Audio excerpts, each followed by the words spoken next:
اور یہ سمجھ بیٹھتے ہیں کہ جناب بس اب ہم ایسے، ہمیں جو ہے وہ قرآن نے فرما دیا کہ مرد عورتوں پہ حاکم ہے، تو ہم پتہ نہیں ایسے حاکم ہوئے کہ دنیا کا بادشاہ بھی ایسا حاکم نہیں ہوگا جیسا شوہر بیوی پہ حاکم بنا ہوا۔ شوہر کو بیوی پر فوقیت حاصل ہے، درجہ بلند ہے اس کا، لیکن اس بلند درجے کا مطلب جو ہے 24 گھنٹے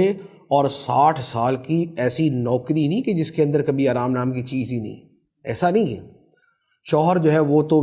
دوستوں کے اندر بھی گھومے پھرے، وہ جہاں چاہے جائے، جو چاہے کھائے، جب چاہے آئے، جب چاہے جائے، اور بیوی بس جو ہے وہ شوہر رات کے 3 بجے بھی آئے تو بیوی دروازے کے پاس ہی جناب وہ بیٹھی ہونی چاہیے کہ پتہ نہیں کب موصوف آ کے دروازہ کھٹکھٹائیں گے اور میں نے جم مار کے دروازہ کھولنا ہے، ایسا نہیں ہے۔ تو اس کو بھی اپنی بیوی کے آرام کا خیال کرنا ہوتا ہے۔ شوہر سارا دن جو ہے وہ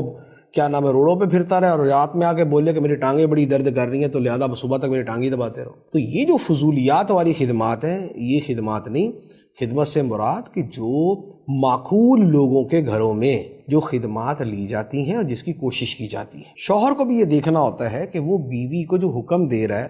اس کے لیے اس پہ عمل درآمد کرنا کتنا ممکن ہے۔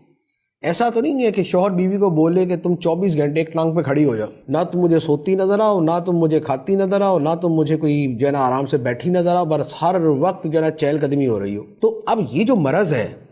کہ شوہر نے جو ہے وہ پانی بھی غلطی سے شادی کے بعد کبھی خود اٹھ کے نہیں لینا، اور اس نے کبھی تنکا بھی نہیں توڑنا، اور کبھی معمولی سے معمولی کام بھی نہیں کرنا، یہ جو شوہر جو ہے وہ عادات بد